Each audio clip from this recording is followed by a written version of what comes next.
Bom dia, pessoal. Olá, sou o professor Welber. Venho aqui apresentar esse PowerPoint que eu preparei para vocês. Como vocês estão sabendo, por conta aí do coronavírus, né? Nós não tivemos mais aula presencial, então a gente está desenvolvendo aí uma forma que vocês possam estar estudando, entregando o material online por meio da plataforma. Você já deve estar ciente de como funciona a plataforma. E aqui eu vou iniciar a minha aula de matemática para o oitavo ano, tanto o oitavo ano da manhã, como também para o oitavo ano da tarde. O conteúdo que nós vamos estudar é o conjunto dos números racionais e suas operações. Aí, para iniciar a aula, eu coloquei aqui uma frasezinha de Paulo Freire. Ensinar não é transferir conhecimento, mas criar as possibilidades para uma sua própria produção ou a sua construção. E é isso que a gente tenta fazer em nossas aulas, né? Fazer com que vocês tenham um material, uma aula de qualidade, para que vocês possam criar e construir o próprio conhecimento de vocês. Vamos iniciar? Conjunto dos números racionais. Então, a partir da necessidade da humanidade na sua vida cotidiana, é que se criou os números. A princípio, se criou os chamados números naturais, no processo de contagem. À medida que você tem uma criação de animais, você precisa saber quantos animais você tem, quantos morrem, quantos nascem. Então, a partir dessa necessidade natural da vida, os seres humanos começou inicialmente contando utilizando pedras. Para cada animal, um exemplo do animal, você tinha uma pedra que representava. Então, se um animal nascia, você ia colocar mais uma pedra. Se um animal morria, você tirava uma pedra. Então, a partir dessa ideia, se começou a ter o processo de contagem dos números e a partir daí começou a representar por símbolos. Então, os primeiros números que vieram a surgir são os números naturais no processo de contagem. Quem são eles? Nós representamos o conjunto dos números naturais utilizando essa letra N, um N maiúsculo, certo? Toda vez que a gente for representar algum conjunto, nós usamos uma letra maiúscula do nosso alfabeto. No caso dos números naturais, nós vamos utilizar o N de natural, N. E aí a gente abre a chave, certo? E nós vamos fechar a chave. Então, entre as duas chaves, aberta e fechada, nós vamos citar todos os elementos que pertencem a esse conjunto, separados de vírgula. No caso, como é o conjunto dos números naturais, nós vamos iniciar pelo 0, 1, 2, 3, 4, 5, 6, 7 e assim sucessivamente, sempre somando mais um. Então, 7 mais um, 8, 8 mais um, 9, 9 mais um, 10, 10 mais um, 11, 11 mais um, 12, e assim sucessivamente. Como vocês podem observar, nós não temos fim dos números naturais, ele é infinito, mas nós temos uma origem que começa pelo zero.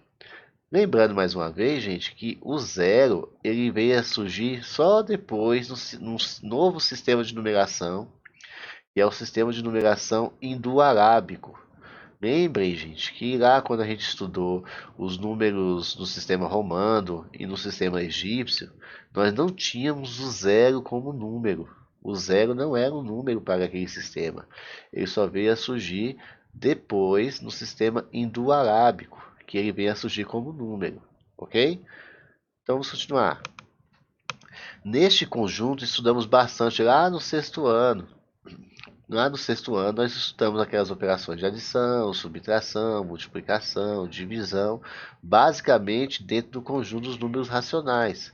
É verdade que nós estudamos frações e decimais também, mas basicamente nós estudamos esse conjunto lá no sexto ano.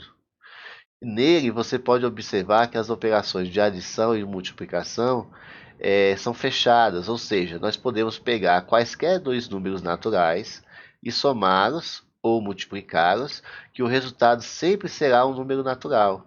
Observe aqui, olha, 3 mais 5 é 8, 4 mais 10 é 14. Quaisquer dois números que nós somarmos dos números naturais, o resultado sempre será um número natural. Da mesma forma, é a multiplicação. Lembre-se que a gente não utiliza mais o x para multiplicação, ok? Nós utilizamos o pontinho. Então, 5 vezes 4, 3 vezes 6. Esse ponto é de vezes, é a operação de multiplicar. Então, 5 vezes 4 é 20 e 3 vezes 6 é 18. A operação de multiplicação também é fechada, ou seja, podemos multiplicar dois números naturais que o resultado nunca será um número diferente natural, sempre será um número natural, ok? Sempre estará aqui dentro dos números naturais. No entanto, isso nós não podemos dizer na subtração. O que seria esse resultado aqui, por exemplo? Ó, 2 menos 5. Muitos poderão dizer que não tem, né?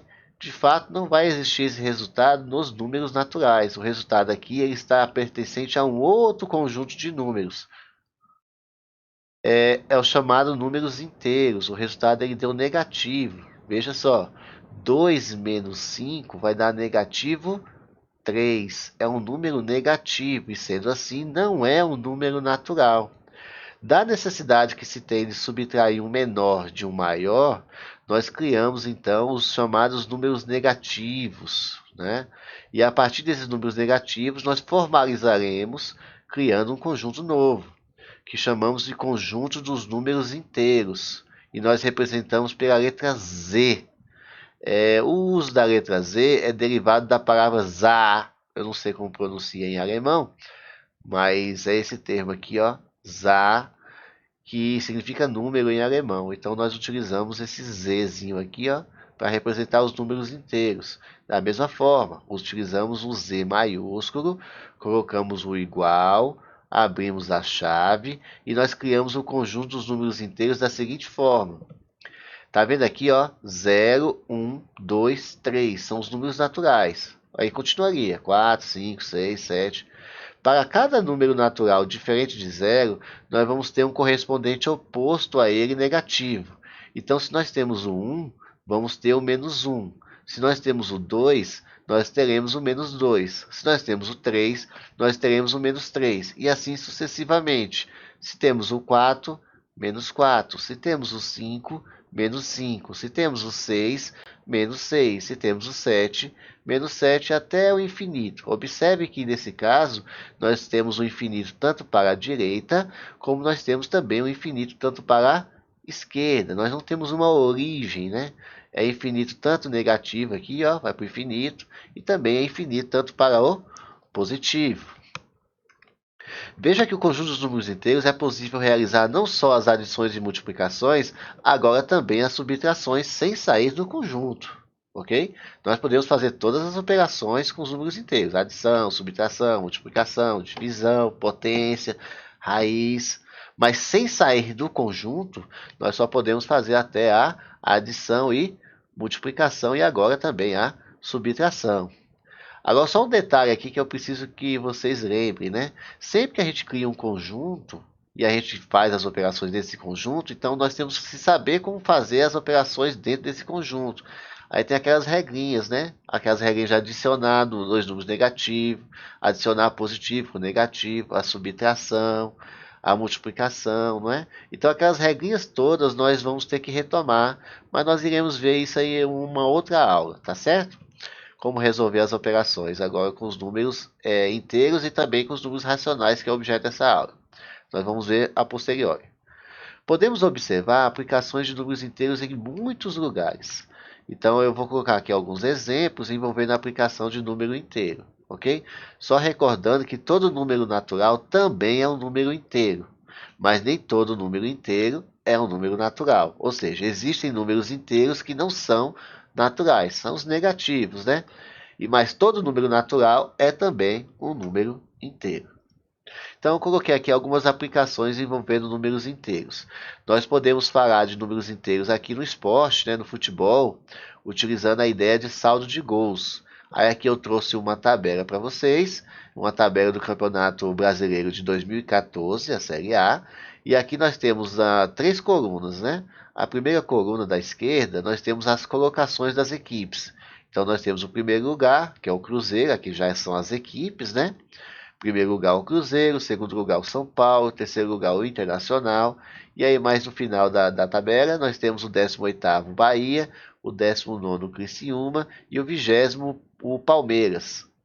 E aqui nessa última coluna da direita, nós temos o chamado saldo de gols. O que é o saldo de gols? Para quem é entusiasta do esporte, né, para quem já observa aí algumas informações ligadas ao futebol, sabe que saldo de gols é a diferença dos gols que a equipe fez menos os gols que a equipe tomou. Então, quando uma equipe tem um saldo de gols positivo, lembrando aqui que o número positivo ele não precisa ter um sinalzinho de mais. Quando a equipe tem um saldo positivo, significa que ela fez mais gols do que tomou. Nesse exemplo, por exemplo, do Cruzeiro, ele fez 23 gols de saldo, ou seja, ele tem 23 gols a mais que fez, né, do que gols que levou. Já o São Paulo tem 12, tem menos saldo de gols que o Cruzeiro. Ele fez 12 gols a mais do que tomou.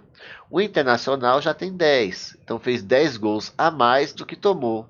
Já as outras três equipes que estão mais abaixo na tabela, todas elas têm saldo negativo. O que significa isso? Significa dizer que elas tomaram mais gols do que fizeram. O Bahia tomou 4 gols a mais do que fez. O Criciúma tomou 16 gols a mais do que fez. E o Palmeiras tomou 18 gols a mais do que fez. Então nós usamos o saldo de gols negativos para representar equipes que tomaram mais gols do que fizeram. Então aqui é uma aplicação do número negativo. Outra aplicação bastante usada, que a gente pode observar com mais facilidade, são as temperaturas negativas, né? Observe que nós usamos uma escala de temperatura Celsius. O que é a escala Celsius? Ela define dois pontos, o 0 e o 100. O 0 é uma temperatura em que a água entra em estado de congelamento, estado sólido, a água congela. E o 100 é a temperatura em que a água evapora. Então, temperaturas abaixo de zero são as chamadas temperaturas negativas. Nesse caso, nós temos aqui um equipamento que verifica a temperatura do ambiente, é presente em muitas cidades, né? E aqui está dizendo que neste lugar, São José do Inhancorá, a temperatura está a menos 4 graus Celsius, ou seja, bem frio. Nós também podemos utilizar os números negativos para representar altitudes abaixo de um nível do mar. Então, por exemplo, nós temos aqui o nível do mar, né? E aí nós temos aqui esse morro, né, que representa as elevações, as altitudes positivas. E abaixo do nível do mar, nós temos as altitudes negativas. Inclusive, existem regiões do planeta que estão situadas, Terra, né? Estão situados abaixo do nível do mar. São chamados Países Baixos, né? Então são aqueles países que têm algumas cidades que estão abaixo do nível do mar, então tem altitudes negativas. Outro uso também dos números negativos é na física, né? Quando a gente fala em velocidade. Então, nesse sentido, a velocidade, no sentido da esquerda para a direita, nós dizemos que a velocidade vai ser positiva, ou seja, se algum móvel está partindo deste ponto à esquerda para a direita, então ele vai possuir uma velocidade positiva. Se o sentido for contrário, da direita para a esquerda, então ele vai adquirir uma velocidade negativa. Então aqui apenas o negativo é usado apenas para determinar o sentido do movimento de um corpo, não é? Outro uso muito comum é no extrato bancário, né? Quando você está devendo ao banco ou quando tem uma retirada do dinheiro, é muito comum utilizar a palavrinha D, a letrinha D aqui, ou o sinalzinho de menos quando é retirado o dinheiro. Então, no caso aqui, 119,93D, ou seja, foi descontado, é tirado, retirado, então é menos negativo, ok? Vamos ver um caso desse quadro aqui, ó, um probleminha para a gente colocar aqui, para a gente verificar que existem números que não são números inteiros. Observe, para que um quadro fique certinho em uma parede, Marta precisa calcular a metade dessa parede que tem 11 metros de comprimento. Então, considere aí uma parede de 11 metros de comprimento e a Marta ela quer colocar o quadro exatamente no meio da parede. Então ela vai medir a metade dessa parede. Bem, a metade de 11 é este número aqui quebrado, né? Não é um número inteiro, que é 5,5, ou seja, um número decimal, 5,5. Veja que 5,5 é um número que está entre 5 e 6. ele não é um número inteiro. Ele pertence a um outro conjunto de números, um conjunto que nós vamos estudar agora. Veja que 5,5 não é um número natural e nem é um número inteiro, ok? Temos, portanto, um exemplo de um número racional. Olha só, um número racional. Então aqui ele é representado por essa letra Q, não é? Então, quem são esses números racionais? Eles são definidos a partir de uma divisão de dois números inteiros. Então, todo número que é resultado de divisão de dois números inteiros, nós dizemos então que se trata de um número racional.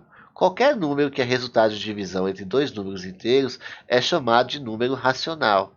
E nós representamos ele da seguinte forma. Não precisa se assustar com um monte de letrinha aqui não, que eu vou explicar direitinho o que significa, certo? O Q, ele é representado o conjunto pela letra Q, que vem da palavra quociente de divisão, que é o resultado de uma divisão, quociente. Então é usada a letra Q, certo? E aí ele é representado assim, ó. Q é igual, abre a chave e depois fecha a chave.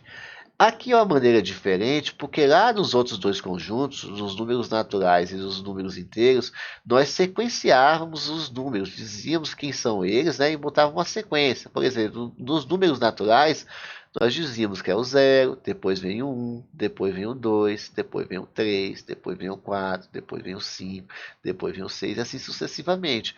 Nos números inteiros, da mesma forma, sequenciávamos, dizíamos qual é o que vinha depois. Aqui nos números naturais, nos números racionais, não podemos fazer isso. Por quê? Suponha, por exemplo, 5,5, como um exemplo anterior. Qual é o próximo número racional que vem depois de 5,5? Você poderia dizer 5,6. No entanto, existem outros números racionais entre 5,5 e 5,6. Por exemplo, 5,51, 5,52, 5,53. Todos esses números são entre 5,5 e 5,6. Então, eu não poderia citar todos esses aqui para sequenciar. Então, como é que eu vou representar esse conjunto? Eu vou representar por uma regra. Qual vai ser a regra? Lembre que eu disse aqui em cima que o conjunto dos números racionais é formado a partir do resultado de divisão entre dois números inteiros? Então, essa vai ser a regra. Então, a gente vai dizer que faz parte desse conjunto qualquer divisão entre P e Q, de modo tal que, né, esse P ele é um número inteiro, certo? Esse número aqui de cima, o numerador, ele é um número inteiro. E esse Q também é um número inteiro. Só que eu tenho que dizer aqui embaixo, ó, que o Q ele não pode ser zero. Por que ele não pode ser zero? Porque nós sabemos que não existe uma divisão por zero. A divisão não existe. Então, qualquer divisão entre dois números inteiros em que o denominador seja diferente de zero, este resultado, este número, será, então, um número racional. Então, só para a gente simplificar, quem será então os números nacionais? Quem serão os números nacionais? Todo número natural é um número racional.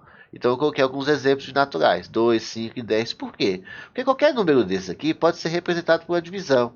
Por exemplo, o 2. O 2 podemos dizer que é 4 dividido por 2, ok? Ou 10 dividido por 5, ou 20 dividido por 10. Então, o 2 é o resultado de uma divisão. O 5 também poderia ser. Nós poderíamos dizer que 5 dividido por 1, não é? 10 dividido por 2. Qualquer resultado de divisão que dê 5, nós poderíamos dizer que é o 5. Ou seja, o 5 pode ser representado por uma divisão de números inteiros, da mesma forma o 10. Todo número inteiro também será um número racional. Ou seja, é sempre possível você colocar um número inteiro como resultado de divisão. Por exemplo, negativo 3. Poderíamos dizer que seria menos 9 dividido por 3, não é? Ou negativo 4. Negativo 4 dividido por 1. O positivo 12, que também é um número natural. Poderia ser dito como 24 dividido por 2. Seria um exemplo. Todo número em forma de fração, são as frações, né? 1/5, 2/3, menos 5/4. Observe que uma fração também pode ser negativa, ok? Todo número em forma decimal. Quem são os números decimais? São esses números com vírgula, né? Então, o número decimal 2,5, negativo 5,4, negativo 1,02. Esses são todos números decimais. Observe que o número decimal ele tem uma parte antes da vírgula, que nós chamamos de parte inteira, e temos partes depois da vírgula, que são as partes decimais, são os décimos, né? Toda fração ela tem um numerador, que é o número de cima, e tem um número de baixo, que é o denominador, certo? Então, também são números racionais toda forma de fração. 10%, 25%, 35% são números também racionais. E as chamadas dízimas periódicas, né? Aqui esqueci, está faltando os 3 pontinhos aqui, um errozinho, né? Senão não é uma dízima. Então aqui só faltou os 3 pontinhos, 0,44444. Dízimas periódicas são esses números que há repetições infinitas e repetições de mesmo número. Por exemplo, nesse caso, o 4 vai se repetir ao infinito. Então, nesse caso, o período é 4. Esse número que se repete é o período. Então, é uma dízima que o período é 4. Neste outro exemplo aqui, o período é 12, 12, 12, 12, 12, 12, 12, 12 e segue até o infinito, ok? Aí nós também podemos colocar os números racionais na reta numérica. Então, o que é a reta numérica? É uma reta em que os pontos dessa reta são representados por números. Então, aqui nós temos o zero, né? Aí à direita do zero estará os números positivos e à esquerda do zero estará os números negativos. Então vamos lá, ó. Tem um zero, depois tem mais um meio. Então fica assim, aqui a metade entre 0 e 1, né? Um meio. Temos o 1, depois um meio, que é a metade entre 1 e 2.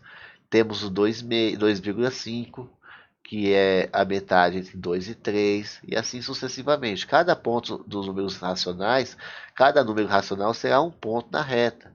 Da mesma forma são os negativos, olha aí, menos 1, 1 meio, menos 1, menos 1,5, menos 2. Aqui tem um errozinho aqui na imagem, né, que seria menos 2,5. E aí então seguiria até o infinito, ok?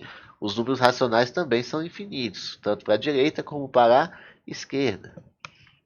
Bem, formas de um número racional. O mesmo número racional, ele pode estar escrito de formas diferentes. Aí eu coloquei aqui as 3 formas mais usadas, né?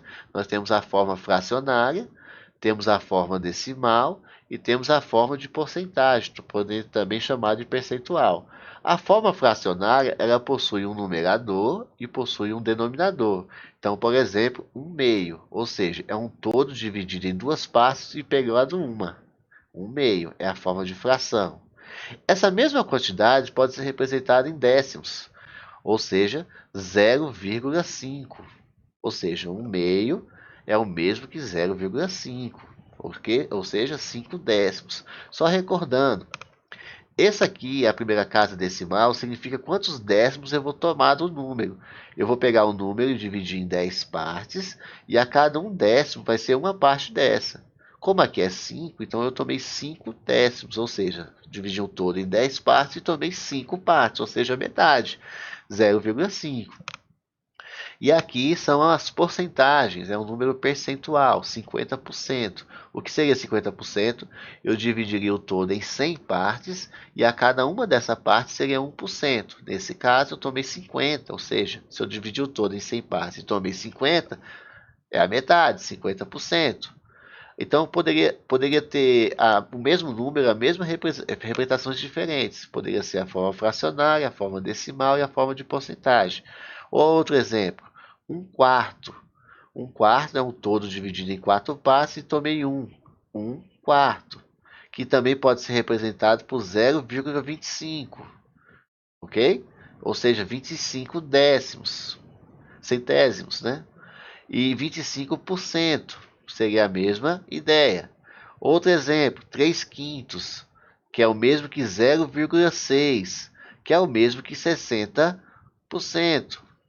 Um décimo seria 0,1, que seria 10%. Um centésimo, 1 sobre 100, que seria um centésimo, 0,01, que seria 1%. Nós iremos ver como é que transforma de uma forma para outra em uma outra aula, tá ok? Nós vamos aprender um número fracionário transformando em número decimal e transformando também em porcentagem. Ou vice-versa, ou número porcentagem transformando em decimal em fração, ou em decimal transformando em fração e em porcentagem. Nós iremos verificar isso nas próximas aulas, tá certo? Por enquanto é interessante que vocês vejam, observem, que o mesmo número pode ser escrito em formas diferentes. 1/2 é o mesmo que 0,5, que é o mesmo que 50%. É o mesmo número escrito de maneiras diferentes, tá bem? Ordens dos números racionais. Ordem é saber quando é que um é maior ou quando é menor que o outro, tá ok? Para a gente verificar isso, primeiramente nós vamos ver como o número racional está escrito, em qual forma ele está escrito. Então, primeiro vamos ver nas formas decimais, como é que a gente compara dois números racionais nas formas decimais. Então, nós vamos considerar primeiro dois casos de números racionais que sejam positivos. Aí eu coloquei um exemplo aqui, tá certo? 3,56 e 3,55. Observe que 3,56 tem duas casas decimais, tá vendo? E 3,55 também. Como é que a gente compara? Primeiramente, a gente vai comparar a parte inteira, ou seja, o número que vem antes da vírgula. Nesse caso, o número que vem antes da vírgula é 3. E aí a gente compara com o outro, que também é 3, empatou, certo? Se empatar a parte inteira, aí a gente verifica a primeira casa decimal. Neste caso, é 5. Aqui também é 5, empatou. Então, nós vamos verificar o próximo, quem é? 6. E aqui é quem? 5. Como os dois números são positivos e 6 é maior que 5, então nós podemos dizer que 3,56 vai ser maior que 3,55. Tá bem? Então a gente observa a primeira parte inteira, depois a primeira casa decimal, e depois a segunda casa decimal, e assim sucessivamente, até ser diferente. E aí, como eles são positivos, maior vai ser aquele que possuía um número comparado maior. Nesse caso, o número comparado foi 6 e 5. Certo? Então, como 6 é maior que o 5, então 3,56 será maior que 3,55. Então, nós usamos o símbolozinho de maior, tá vendo? Para vocês confundem, ó, maior aponta para a direita e o menor aponta para a esquerda. Vamos comparar os números nas formas decimais, agora considerando os dois números negativos. Então, eu coloquei aqui dois números negativos, olha, menos 2,4 e menos 2,3, ok? Como é que vocês vão comparar? Primeiro, vocês esqueçam que eles são negativos. Compara-se como se eles fossem positivos. Seria assim, ó, 2,4 e 2,3. Então, vamos comparar a primeira parte inteira. O 2, ele é igual ao 2, empatou, certo? Agora, vamos comparar a primeira casa decimal, o 4 e o 3. O 4 ele é maior que 3. Então, 2, presta atenção, 2,4 seria maior que 2,3. Mas como eles são negativos, essa situação é invertida. Ok? Negativo 2,4 ele é menor que negativo 2,3. Então, fica mais fácil fazer dessa forma. Comparem como se eles fossem positivos e depois coloque os dois negativos. Você inverte a desigualdade. Esse símbolo aqui nós chamamos de desigualdade. Maior e menor, desigualdades. Ok? Então, você inverte depois no final. Ah, professor, e se eles tiverem sinais diferentes? Aí é mais fácil. Nós sabemos que qualquer número positivo é maior do que qualquer número negativo. E vice-versa, qualquer número negativo é menor que qualquer número positivo. Então, se eles têm sinais diferentes, então é só você verificar quem é o positivo. O positivo é o maior. E o negativo vai ser sempre menor, se os sinais deles forem diferentes, tá bem? Vamos observar, então, como compara dois números na forma de fração. Aqui vai dar um pouquinho mais de trabalho, tá bem? Olha só. Então, para comparar dois números em forma de fração, além de verificar se eles têm os mesmos sinais, né, se eles são dois positivos ou dois negativos, nós também deveríamos verificar se eles têm denominadores iguais ou não. Então, eu coloquei aqui os dois casos, né? Se eles têm denominadores iguais e se eles tiverem denominadores diferentes. Se eles tiverem denominadores iguais, é fácil, é mais fácil aqui. Aqui você só vai comparar o número de cima, o numerador. Por exemplo, 1/3 e 2/3. Como os denominadores são iguais, 3 e 3, aí você vai comparar o de cima, 1 e 2. Como eles são positivos, menor vai ser aquele que o numerador for menor e maior vai ser aquele que o numerador for maior. Então, nesse caso, o 1 ele é menor que 2, então 1/3 será menor que 2/3. Tá bem? É o que está escrito aqui. Apenas se compara-se numeradores. Como 1 é menor que 2, logo 1/3 é menor que 2/3. Ok? Tranquilo. Se os denominadores forem iguais, facinho. Agora vai dar um pouquinho mais de trabalho se os denominadores forem diferentes. Aí eu coloquei dois exemplos aqui. Ó. Um exemplo aqui. 3/4 e 2/5. Veja que os denominadores são diferentes. O denominador aqui é 4 e o denominador aqui é 5. Beleza? Então, quando eles forem diferentes, a gente vai ter que transformar essa fração em uma fração equivalentes, né? De modo que elas duas tenham os mesmos denominadores. Calma, calma. Veja só. Lembre que nós podemos multiplicar e dividir o numerador e o denominador pelo mesmo número que não altera a fração. Ok?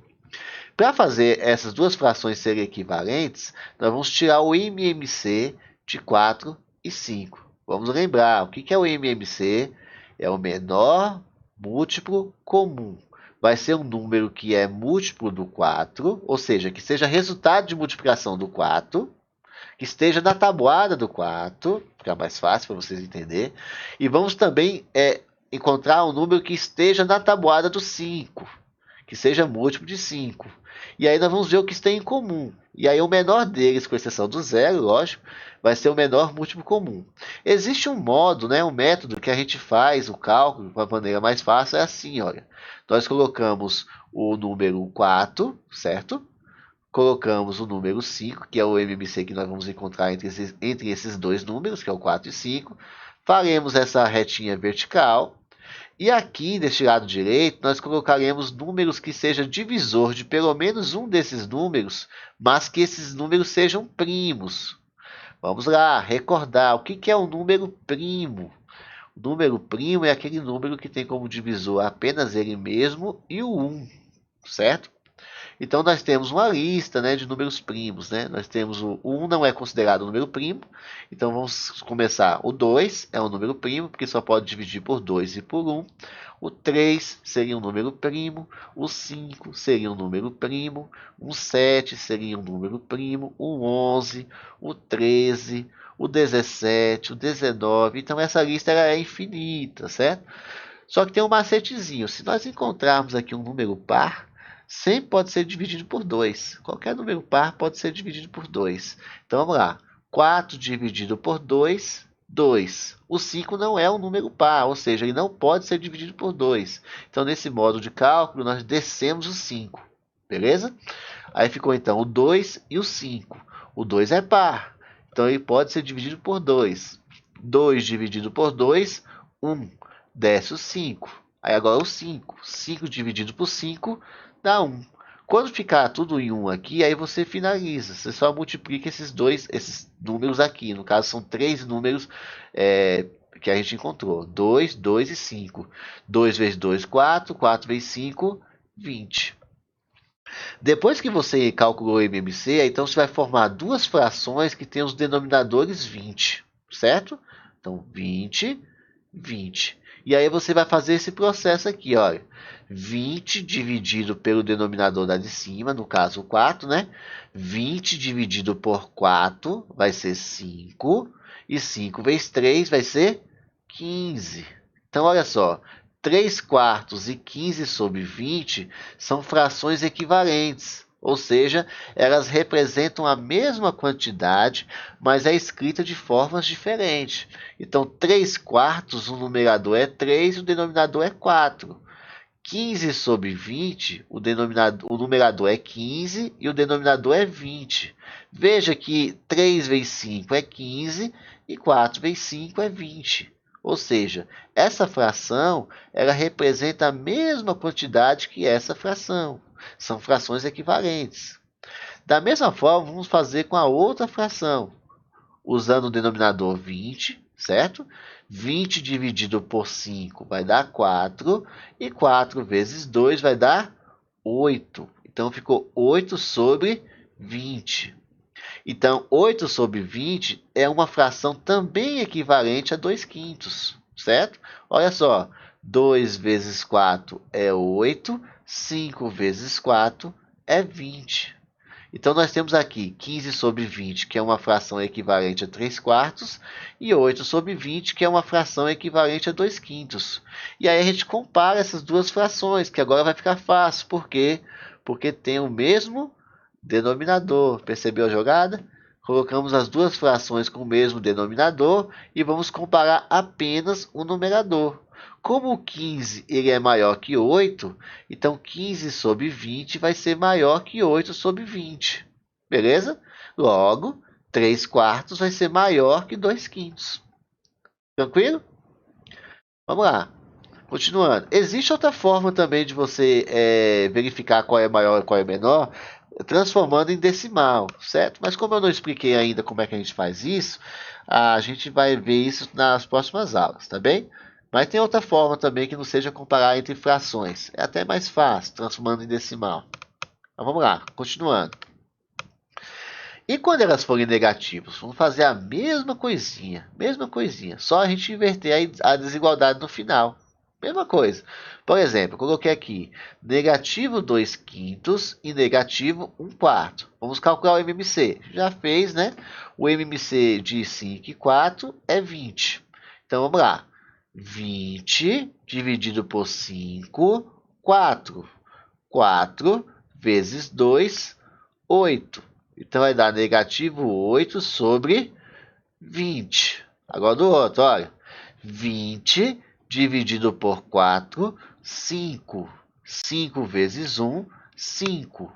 Então, menos 8 sobre 20 é uma fração equivalente a menos 2 sobre 5. E menos 5 sobre 20 é uma fração equivalente a menos 1 sobre 4. Então, sendo essas frações equivalentes, nós podemos simplesmente compará-las entre si. E aqui fica fácil porque os denominadores são iguais. Mas observe que eles são negativos, viu, gente? Cuidado.